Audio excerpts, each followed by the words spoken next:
4 de setembro de 2017, jornal O Estado de São Paulo. A reportagem dá conta de que, de acordo com o Instituto Ipsos, a rejeição ao ex-presidente Lula caiu e ao juiz Sérgio Moro aumentou. Que notícia é essa? A notícia diz que dados da pesquisa mensal de credibilidade do Instituto Ipsos foram colhidos entre os dias 1º e 14 de setembro e comparados com o mês anterior. O ex-presidente Luiz Inácio Lula da Silva teve seu índice de desaprovação reduzido e sua taxa de aprovação ampliada em setembro na comparação com o mês anterior, segundo o mais recente barômetro político, pesquisa mensal de credibilidade realizada pelo Instituto Ipsos. O percentual da população que não concorda com a atuação de Lula caiu de 66% para 59%, enquanto parcela da sociedade que o aprova subiu de 32% para 40%, a maior em 2 anos de levantamento, e apenas 1% não soube opinar. Ao mesmo tempo, o juiz federal Sérgio Moro, que condenou Lula e é símbolo da Lava Jato, alcançou uma taxa de desaprovação de 45%, recorde desde setembro de 2015.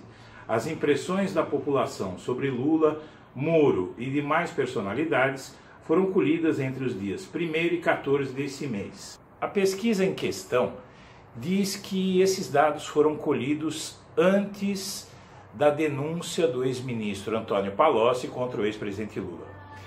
Não é bem assim. Ela foi colhida, terminou o campo no dia 14 e a denúncia contra o ex-presidente Lula, feita por Antônio Palocci, foi feita no dia 7. Então a pesquisa pegou, sim, a denúncia do Antônio Palocci contra o ex-presidente Lula. Porém, não é só isso. Pesquisa do Instituto MDA, feita para a Confederação Nacional dos Transportes, divulgada nesta semana que se encerra, ela deu conta de que o Lula disparou nos últimos meses nas pesquisas espontâneas de intenção de voto e, ao mesmo tempo, ela detectou que a rejeição ao presidente caiu e tudo isso ocorreu também após a denúncia do Antônio Palocci.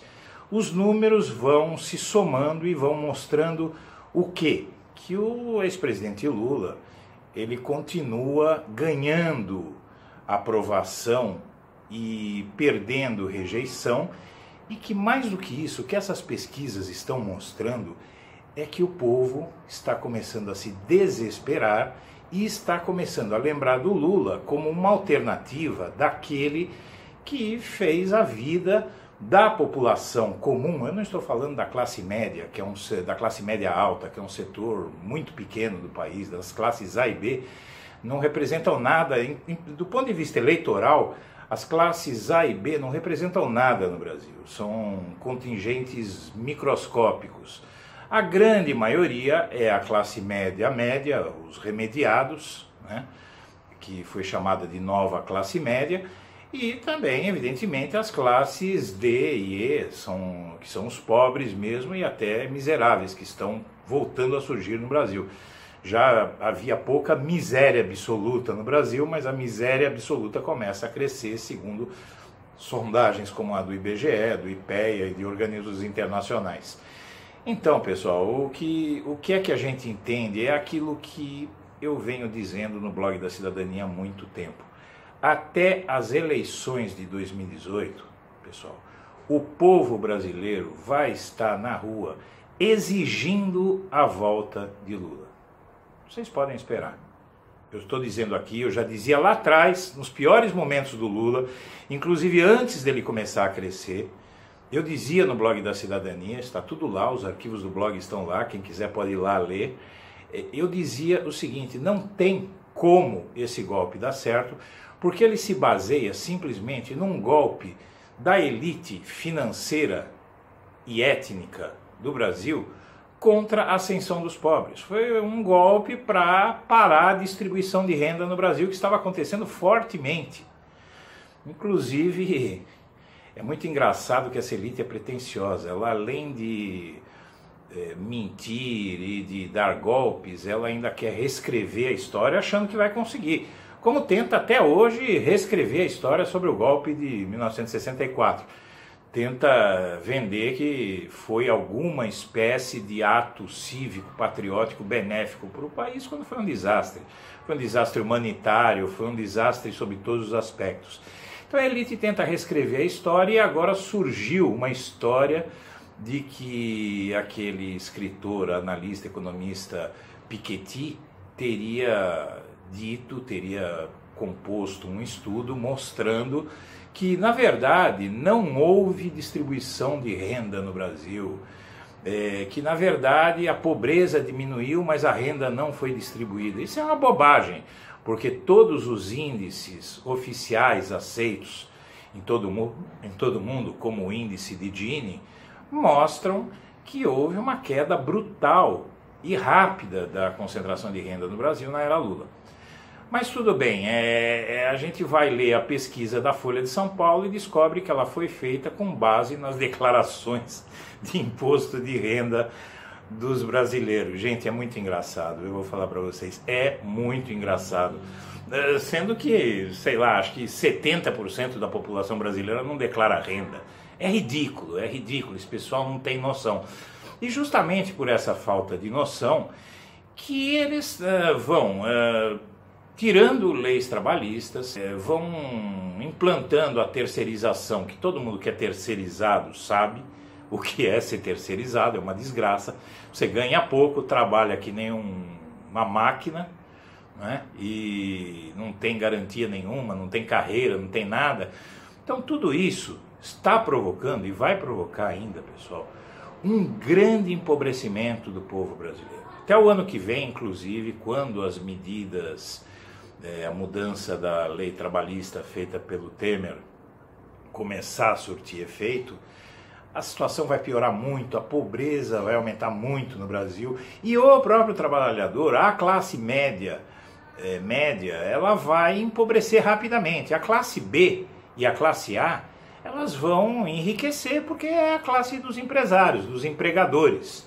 Eles vão concentrar renda e vão fazer estudos focando só nesse setor da sociedade para dizer que houve uma melhora no Brasil.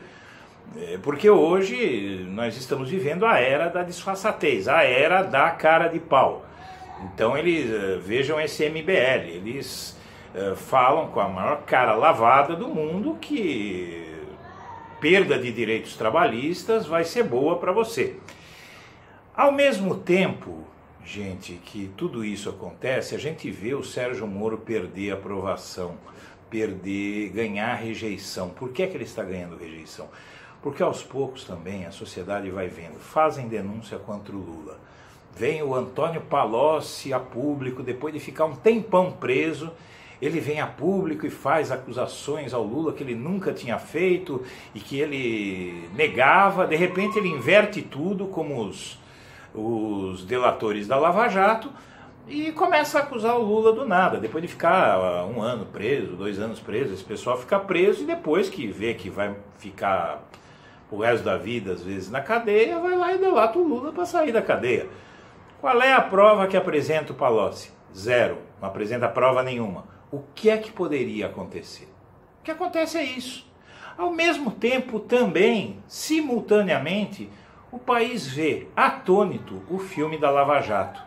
E aí eu digo que a direita ela tem um fator, para nossa sorte, ela tem um fator muito interessante, que é achar que o povo, o pobre, o povão, é retardado, é idiota, é estúpido. E não é verdade, as pessoas foram bem direcionadas para contemporizar com o golpe, porque a economia estava piorando, a vida das pessoas começa a ficar difícil e no desespero elas aceitam qualquer solução. Então o brasileiro acreditou que a Dilma saindo as coisas iam melhorar, e sendo que não poderiam melhorar nunca, porque a questão não era a Dilma, a questão era a sabotagem do país que a Lava Jato está causando ao paralisar a economia. Paralisar a economia como? Paralisando investimentos. Por quê? Porque ninguém vai investir num país onde ninguém sabe quem vai ser o presidente na semana que vem. E o Brasil é um país que sem investimento ele não se mexe, ele fica parado, não há criação de empregos, não dá nada. Além disso, ao mesmo tempo, vão tirando direitos trabalhistas, precarizando o trabalho. E é óbvio que a situação só tenderia a piorar. Então as pessoas começam a fazer o link entre o Sérgio Moro e a situação do país. Sérgio Moro representando a Lava Jato, né? Não é o Sérgio Moro pessoa, mas o Sérgio Moro como símbolo de um movimento policial, judicial e também midiático que paralisou a economia brasileira, e a gente não sai dessa encrenca porque, na verdade, está aí, mais denúncia contra o Temer, tem que fazer, mas eu acho que essas coisas tinham que ocorrer sob segredo de justiça, sabe, pessoal? Eu acho que todas essas investigações tinham que ocorrer sob segredo de justiça. Ah, mas se ocorrer como segredo de justiça, aí não vai ser feita a justiça, porque a justiça vai acochambrar.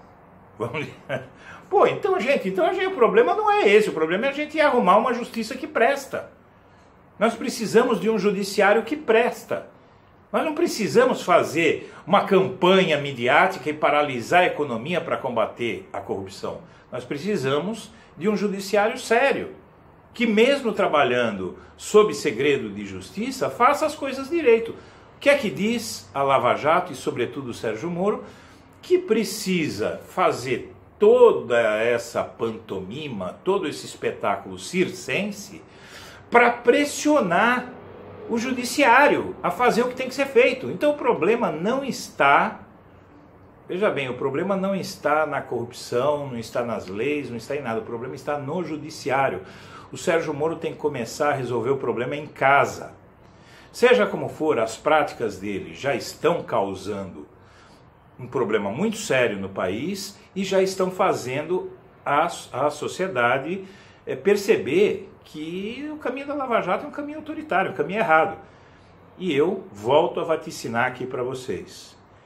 Se as coisas continuarem assim, se o Temer continuar tirando direitos do povo, precarizando, porque ele vende o povo para se preservar, para os empresários apoiarem que ele fique no poder. Então ele está vendendo o país, está vendendo o nosso pescoço, tirando-nos direitos trabalhistas e tal. Para que ele está fazendo isso? Ele está fazendo isso porque aí o empresariado, a elite, fica contente e apoia os deputados que ela comprou, que ela financiou para se elegerem. Ela pressiona os deputados a votarem a favor do Temer por causa da economia, como a gente viu na votação da autorização para o STF processá-lo. Eles falavam, os deputados justificavam o seu apoio ao Temer por causa da economia, como se eles estivessem fazendo uma grande obra na economia. Pessoal, era isso que eu tinha para falar. Eu queria explicar e comentar essa pesquisa que apontou que a gente vem prevendo há muito tempo. E agora eu só posso terminar pedindo a você para se inscrever no nosso canal, para deixar seu like no vídeo e aciona aquele sininho que tem do lado direito, superior direito da página, que ele te faz com que você receba uma notificação quando o blog publicar alguma coisa nova. Um bom domingo para você, uma boa semana para você e um abraço para todo mundo.